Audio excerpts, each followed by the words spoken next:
Okay, the time now is 11:22. Before I put Don Morrison on air, a little bit about him. Country folk, blues roots artist, a singer, a songwriter, a guitarist, storyteller, and he manufactures his own guitars and ukuleles. He's just an amazing, talented man. Over the years, he's played with Midnight Oil, Hunters Collectors, Billy Thorpe, Joe Camilleri. Of course, we also got Australian Crawl, Men at Work, and hundreds more. And I've been playing Don for about 10 or 11 years on a couple of the other stations I was at, and he's he's played with a lot of great overseas artists, Bo Diddley, Joe Cocker, Rodriguez, I want to ask him about Rodriguez, Billy Ray Cyrus, and of course Shakin Stephens and Willie Nelson. Well, Willie Nelson's an interesting one, and I might ask him a little bit about Willie Nelson. Don, are you on air? Yes, I'm on air now. How are you, mate? I'm going good. I got the South Australian time mixed up with New South Wales time. That's all right, mate. That worked out. You're over in South Australia. It's much it's beautiful over there. Mate, I've been over there so many times, and I just love it. And you're more laid back over there compared to New South Wales. We're too fast and furious here, to be perfectly truthful. Right. Yeah, I haven't been to Sydney for quite a few years now. On my bucket list of things to do is to get a gig, or a couple of gigs up in Sydney next year. Listen, just a little bit about your life, just to take us way back, where it all started for you. Okay. In high school, a friend of mine, in between lessons, got out this harmonica and played a few tunes on it, waiting for the teacher to come in, and I thought, wow, you can really play a song on one of those things, because I was interested in music, but nobody in my family played any music, or we never went to see any live music or anything. And so I went down to the Kmart, and in those days at the Kmart they had harmonicas, and I bought one, and pretty soon we were just walking around the streets. Greg Baker, his name was, he would play guitar and I would play the harmonica, and every time we saw a few people we'd play a song for them, and sort of started off that way. And then my first band with Greg was called Pus Supernostril and the Bubonic Plague, but it didn't last very long. It became Mecca Powerhouse 5, and then I went back to playing football and riding my motorbike and things like that. And so it was way back when I was about 23, I started playing guitar again, and I got right into the blues, slide guitar. Elmore James was my man at the time, and Hound Dog Taylor. And me and my two brothers, Jeff and Brian, we formed a band called the Bodgies. And within a short time, we were travelling all over the place, playing. We'd set off from Adelaide, do 7 nights a week for 2 weeks in Melbourne, then go up to Sydney and do 7 nights a week. We do things like play at the Mansell Room until about 3 o'clock in the morning, the Mansell Room in King's Cross, hop in the car and then drive back down to Melbourne for a gig the next night. Things like that just went really crazy. And so that's where I sort of started out playing, in the pub scene at that time was just really bands everywhere, and, it was just a huge scene. This was before all the pokies and everything, but, yeah, that's how I got started. And every time I've released a record or formed a band, I sort of think to myself, oh, that'll be the last one, we just do this band and then peter out, and then I'll get on with my life and do something proper, but still going, You've had about, 16 CDs up to now, isn't it? You put out a few CDs. Yeah. This goes back to the days of LPs and cassettes as well. Yeah. I remember them well. Don, just so you know, I'm 70 this year, mate, so I remember everything you remember. Oh, right, yeah, so we're almost on the same page. Yeah. Right. Look, a couple of things I want to talk to you about. You're not going to get away from the overseas artists too quickly. A couple of people in the bracket I've spoken about are amazing artists, and I've got so much. Well, I had so much time for Rodriguez and of course Willie Nelson. Can you give me the stories of those two when you played with them? Okay, well, Rodriguez, we played the band, the Bodgies. It seems like a strange mix, but we opened the show for him at the Palais Theatre in Melbourne. We did 2 of them. And at that stage, he was just playing solo with another acoustic guitarist from Australia. I forget the guy's name now, but he told us after the gig that his main job was not really to play guitar with Rodriguez, but to keep him off the grog until after the show. If he was like that, he's done well, hasn't he? Well, he passed away a little while ago. He's about 80-something, so he's done well if he was into the grog and everything. Yeah, but we only met him briefly, and he seemed like a really nice bloke, and we had a bit of a chat, and it was, someone, looking back now, it's really glad to be have able to do that. Yeah, and, what a great story. What a great story he had with that documentary, eh? It was just amazing. Finding Sugar Man was amazing. Yeah, that's right. And apparently you've got another great story about Willie Nelson. I'd like to hear this one. Oh, yeah. Well, we, the Bodgies went to play in Texas. We were playing in Austin and a few other places. And the people that organised the trip over there, they took us out to, Willie Nelson owned a golf course in those days. This was in early to mid-'80s.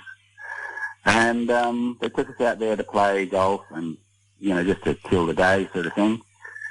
Not really to meet Willie Nelson. And so I couldn't play golf. And after a little while, I'd lost all my golf balls, went into the scrub in the bush and couldn't find them. And I was out there looking for my last one, fiddling around in the garden sort of thing, and this bloke comes herring around on a motorised golf buggy, and he says, "Watch out there, young fella!" And he just missed me. And it was the bloke with red hair and ponytails. It was Willie Nelson. Nearly killed me. Was he on a Stokey, mate, or not?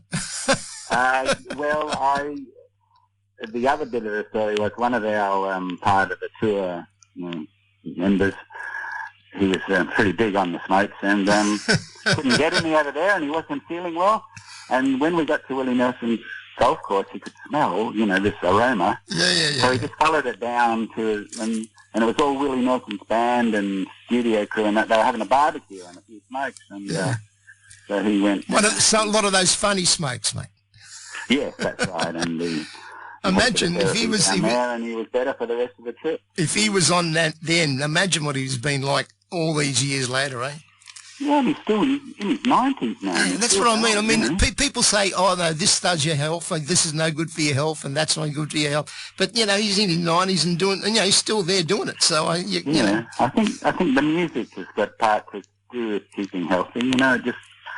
It's a bit, I don't know, it's therapeutic, I reckon, playing music. Even if you're not playing to anybody, it's Now, a little bit more about yourself. You're a real legend over there where you live. I see the painter David Hardy painted an Archibald in regards to... Oh, yeah, we didn't actually get entered into the Archibald because apparently thousands of pictures get painted. And if you're an ageing male... artist and also an ageing male subject of the painting, ageing white male, it's not really the fashionable thing now to go in the Archibald, but it was just, if you'd have told me 30 years ago or 40 years ago, or when I was a kid, someone was going to paint a painting, a portrait of you, Don, I'll just get rubbish. So it's just really good to have had that done, yeah. Yeah, and a couple of other things, because it's good that the people know a little bit more about Don. In 1992, Outstanding Songwriter Award that you won for Samia. You agree with that? Oh, yeah. That's a long time ago, yeah. You know what amazes me about people that I interview, and they've got a lot of background, they just don't talk about it. They just say, "Oh, I remember that now." But everybody I interview, I try to get a little bit about their background, and they actually don't really like telling people about their achievements. You should, mate. You deserve it. You've done well. Yeah, I suppose that all your achievements are seen through this scene of other people's even better achievements. You know what I mean? If I won the South Australian Songwriters Prize, I mean, that's nothing compared to, Australian Songwriters Prize, getting an Emmy Award, that sort of thing. So it's just a matter of perspective, I suppose. And, of course, you're playing in all the festivals around town. You're in big demand. I see on Facebook you're playing here and you're playing there. So you've got plenty of work. Yeah, sort of up and down. The scene is not as strong as it used to be before COVID, for a more aging cohort, put it that way. They don't, especially going down to Melbourne and that, it's slowed down a bit there. But, you know, I can't complain. I still get around and still get a booking here and there. So yeah, and in 2013 you won the Best Blues Roots album, CD. Tell me about that one. Yeah, which one was that? That was called Don Morrison, according to... Oh, yes, yeah. And you did very well with it. See what I mean about people not wanting to tell people about their achievements? Because, yeah, I think that's one of my best albums for sure, but it's not really strictly blues, you know, so it was, I think it was a Roots and Blues Award sort of thing, but, yeah, it was a good one, and it's got some lovely artwork on the cover by James Evan Jones, who was the man that wrote the Push Bike song. Yeah, and in the same year won the Fowler's Live Best Blues Artist, correct? Yeah, I think there were not many other blues artists around in that time. Yeah, well, that's what's good about it there. You see, there's plenty of artists, but you actually won it, which makes you a little bit better than a lot of those other artists, I think. Yeah. In 2010, tell me a little bit about your book, because you're also a storyteller and book writer. Yeah, well, like I was saying before, when we were playing in the Bodgies, it was a pretty unique era and a band that we didn't have any hits on the radio, but we could work 7 nights a week, you know, for ages. I mean, I remember what got me started on the book was listening to an interview on the radio with the manager of the Angels at the time, and he said, well, in 1981 the Angels did 240 gigs, you know, and they were flat out. And that rang a bell with me, so I still had the records. And I looked at 1981 for the Bodgies, and we did 275, you know, so way more than them. And yeah, that sort of started me thinking, you know, we got a story. And so I just started writing things down, and a few friends read it, and they said, yeah, you should finish it off, do it properly, you know. So I wrote a book. It's called This Could Be Big. The first edition was 30 years at the gag end of the Australian music industry, and just the last 2 years ago I released the second edition because I sold out the first one. 40 years at the gag end of the Australian music industry, and it's somebody told me when I was a kid, you're going to be an author, Don. Well, there you go. You proved them right. And, of course, apart from being a talented musician, you're a talented manufacturer of guitars and ukuleles. You're renowned for it. Tell me about that. Well, because I was into the blues, you know, I loved slide guitar and that, and a lot of slide guitars played on what they call resonator guitars, you know, the metal-bodied resonator guitars. And they were invented in the 20s before amplification. So, you know, if you were playing in a loud juke joint or a bar, you could be heard. And I really wanted one of those guitars, and at the time they just weren't being made anywhere and you couldn't find them. So my dad was a metal worker, so I'd learned a bit of stuff off him, and I just started knocking around.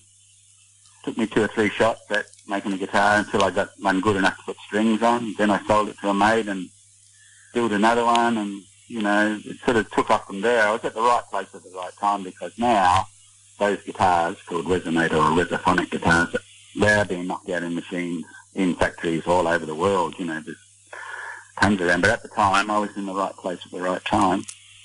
And so started selling them all. Almost everything I made went to America. And now I've sold, you know, nearly 445 guitars, about 80 mandolins, and 70-odd ukuleles, so, you know, more than 600 instruments over the years.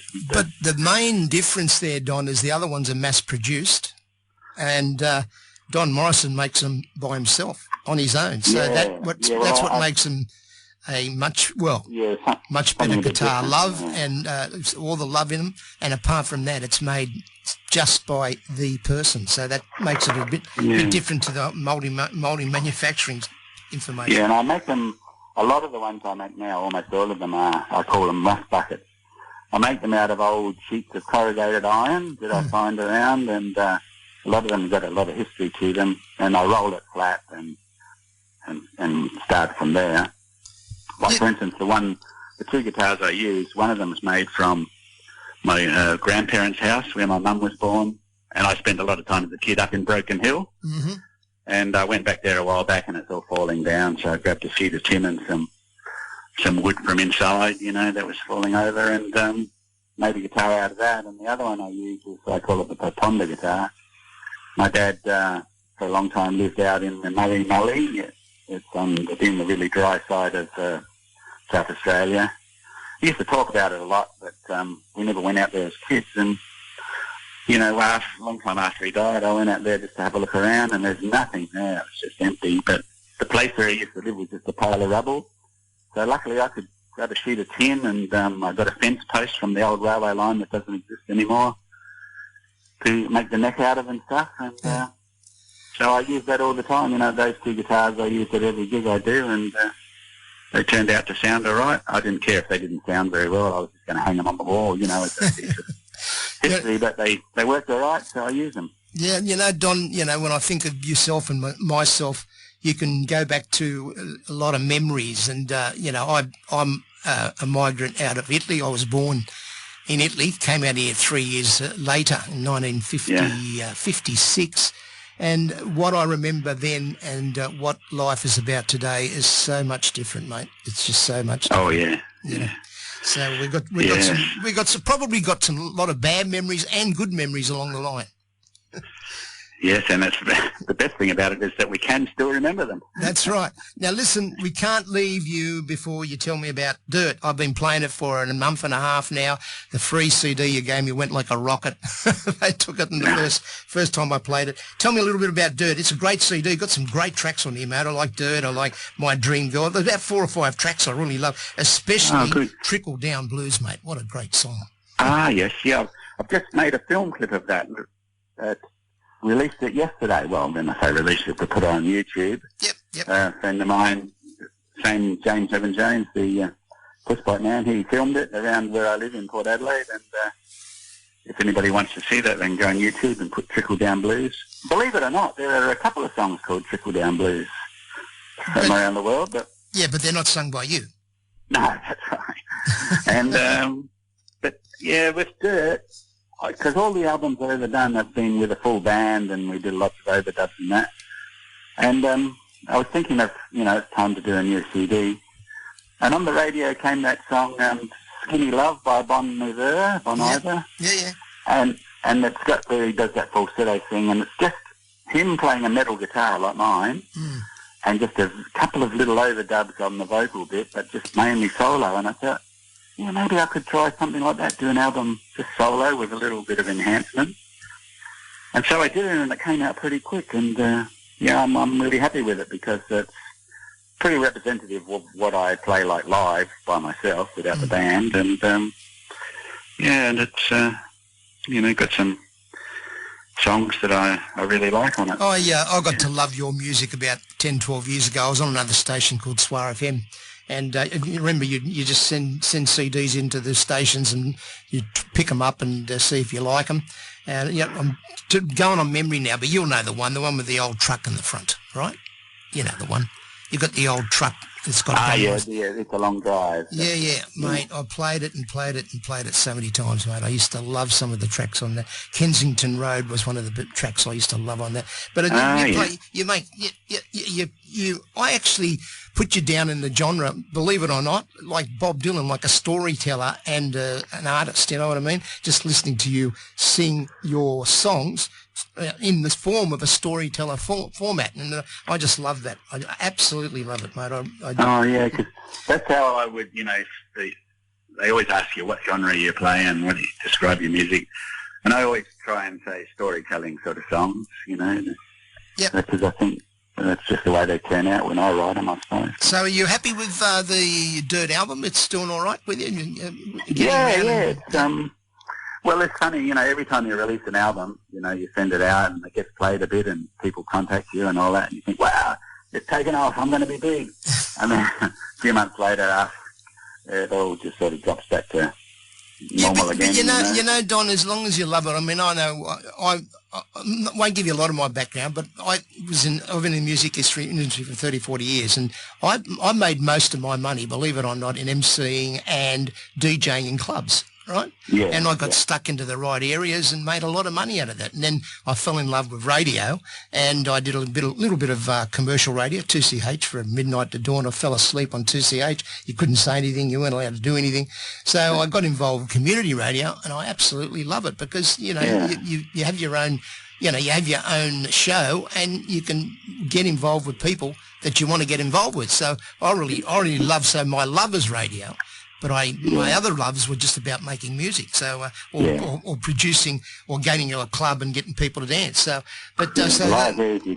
If I was in this music for money and fame and that, no, you wouldn't do it, mate. Years ago, but I just do it because I love it. You know, I'll travel over to Melbourne and do a couple of gigs there every couple of months, and you know, because I don't mind driving, and I just love playing to a new audience, and you get enough feedback and response to give you some satisfaction, and that's why I do it, you know.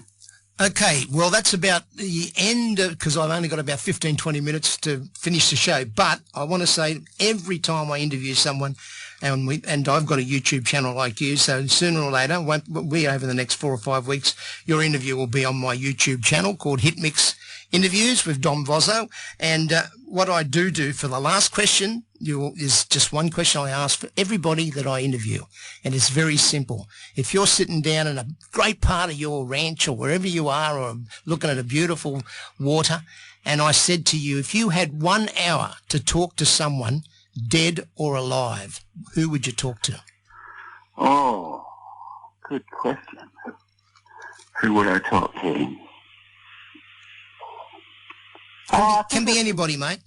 Yeah, I reckon it might be one of the original Morrisons who came out from Scotland. Why they came here, where they went, you know, what it was like, that sort of thing. One of my sort of ancestors, I reckon. Yeah, that's good. And it's good to have the answers, because some people pick religion, some people pick people like people that you've known over the years, or you would love to know. That's what's important. It's interesting to see who people pick in regards to whether they're artists or family members or whatever. Okay, Don, thank you very much. I appreciate it. And I'm going to kick off the track Dirt. It's a great track, and congratulations on the album, mate. It is fantastic. Nice to have met you on the phone, mate. And if you're ever in Sydney, tell me a little bit about it, and I'll get to one of your gigs and say hello to you personally. For sure, I will. Thanks, Don. Thanks for having me. See you later, Don.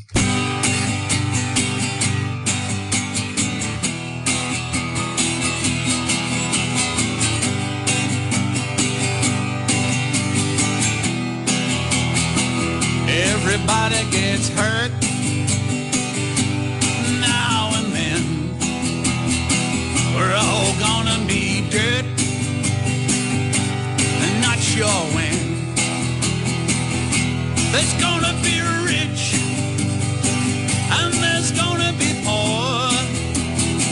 You can scratch that itch like the one before. The more things change, the more they stay the same. You know the score, but you still play the game. You can do your best and end up like the rest. Or maybe you get lucky and be very well dressed. You could be with someone you call a keeper, but now they're gone and you're a weeper. Well, you're out on the streets looking for some place to stay, and some big knock comes up and says, get out of my way. 1 and 1 is 2. We all know that's true, but after that things get complicated.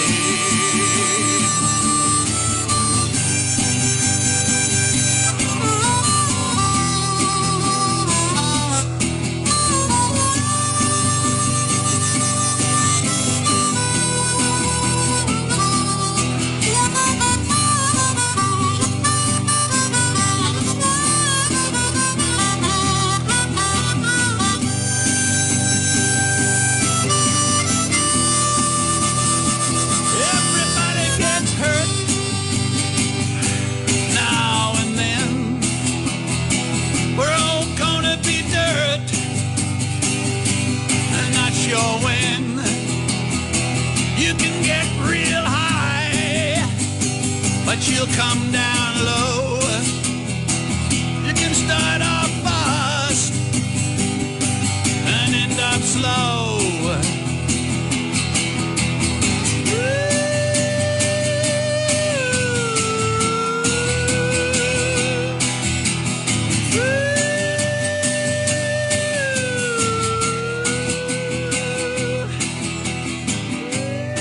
Alive 90.5, there he is, Dirt off his album Don Morrison. Of course, the album's called Dirt. Thank you very much to him for his for the interview, and he's got a great life story, hasn't he? Some of the stuff he's been involved with and manufacturing these own guitars. Absolutely amazing, talented man. This is Your Sound, Your Community, coming back after a couple of quick promos.